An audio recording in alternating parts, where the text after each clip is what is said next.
secretary ne dia ne say sa region no constituency ni nyina hye na se sa constituency na hye na se no asimasi na obenti ekokwa bibia omu a ehun hyehye bia se ye bia no ye make sure say ye be ye ne ye the program team akoso nice eno ne mandate de ama no enti so wo say general secretary ono on ye in chief executive of the party no to ati campaign woni majuma we de ma no woni majuma eno ti na want man quality results no because see fa obi e be fa ne bia wa hye wase that's right and niam bia concerning say ye benya figures at the end of the day e hye wase wo so ati campaign team unam say kwa campaign team say kwa nko no nam so ma hu region ba hu ba de mi ko ye at the end of the day e wa ko ye na at the end of the results wo hin na wa kokota supreme court ni ama calculator na wa bo 30 minutes that dem fi kuma say ba me ka mu fi wona mo ba me ya bedu su me say fe no wa bo calculator wa nya results wanya show busan so wose hwi ni ho wanya answer but o pe chairman adi yemfa ma no na ndisi for gege ne so say and what campaign team oyiva no what campaign team na adwuma no no someone say say ade na ade no fa the campaign manager ana mo fa director of operation na ne onum say yes on operation nam for mo adwuma but two abama as general secretary chief executive of the party won tan won yesa bia nyado tibon koso adwuma we na 2016 wanya results general secretary 2020 winning results. Now when nam say Griffiths so one no chairman appointed no it went ba director of on ediopon where IT director of IT one to fa figures ama enuti now general secretary sebe mo sebe nyado won deputy sana mo adwuma na mo ye nanti ye ne de yin etibu so mo anya results bia mo anya bibia na mbae o man pani joma ma edu ba bia da bia nchia kese nkoma no ya me di ne ho ya ododo ya na niam ne bia me ya because I want to want to say uncle for we do be koda bia do abasa do akosa do abasa and one sa na be kona ba no because 2024 election ba be ko there's no need one pack national election yen twam no election national offices election NDC be winning wow election NDC be winning and once a region now making sure say region bia region say ato awie region bia be making sure so be nyan figures ye ka bo mo be winning memma wonya say ye pe obi di na ko eko anim da be na control mre e ba be din chanka dia o say dai en control da be na e be ye di chanka dia auto o be so chere say dia be o chere Asiedu Nketia da be na o be ye hero ana so be ye obi so lead team no a chere Akufo da na obi abesuro no da be nya Asiedu Nketia de kwata parliament satuma ye vet ministers nya no a that's right ya mo so mfio no results be na o de be ye interview on tiasmo kan we busan say eye de na motima pass sankrofo ya sabia ha wakum se mu ne ofori atam na wotia asem kan adekwenti e pass wo mu ne se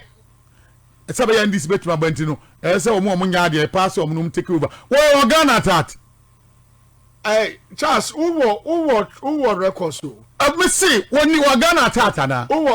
I say it is in NDC interest for Foriata to continue as finance minister she e kwamade ye so omunya ade entiase mo omuye de ye mo tra so omunsa anko biom se de be ya NDC so betima ba. It was on Tuesday 30th March 2021. I see it is in NDC's interest for Foriata to continue as finance minister. Asiedu Nketia. I see bua NDC say Asiedu was say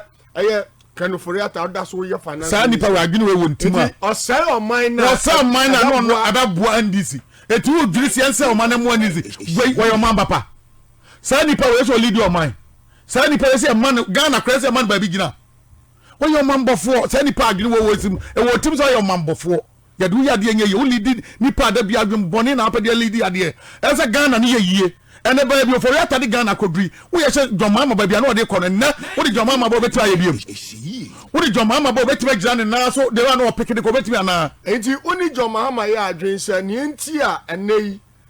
obua all the time odi na adwen bua na na do ene aban we ni se wanye sa na se omo se oman no ba onya oman bi emu perfect nyansani adwen no sana dwama ma adwen papa no obi ada bia odwene animu obi ada bia onim se me ese mtimi ya de papa mitimi bua nkofo mtimi nya ese mtimi do mo ba na me bua mo na no me nua mo de ekotra ba bi se omo se chairman say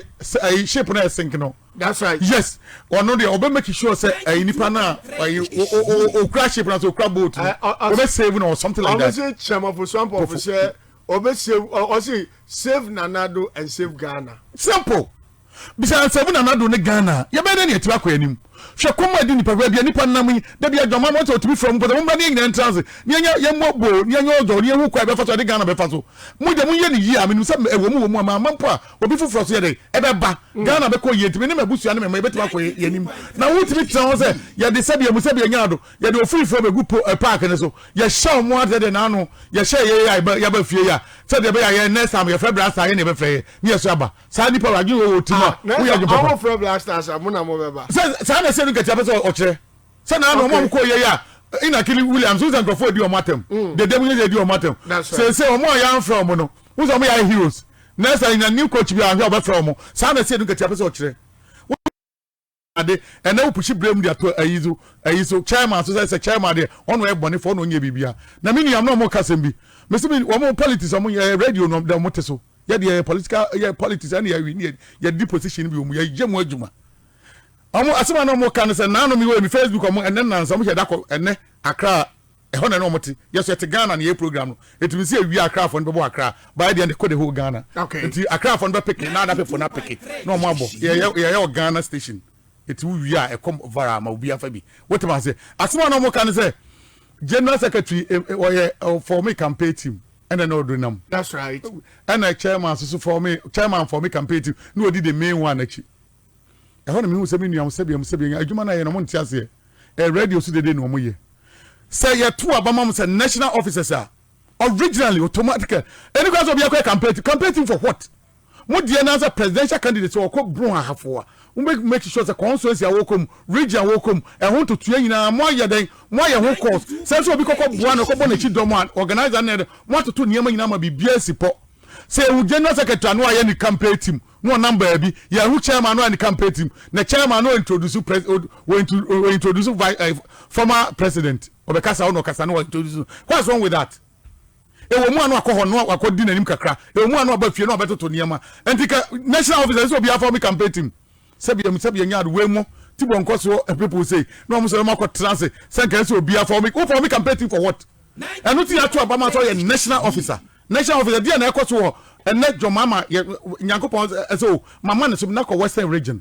emra be ko be friend share mama ko say o won so contacting organizers ni adade John so ko so places me ntimi nkobi e bia national officers bia me yenu sam ko kana ho ana me ni asimasi ni ye ko kana ho but mo make sure that region na wo ko mu no mo be contact all the omo am ye the nipa ya pick nipa for region constituency by constituency ni dia be share na program na dey ayo so pep MPP dia am hwe ye program na kwesi mu hwe etika Kufuado ye rotation no na ase ayi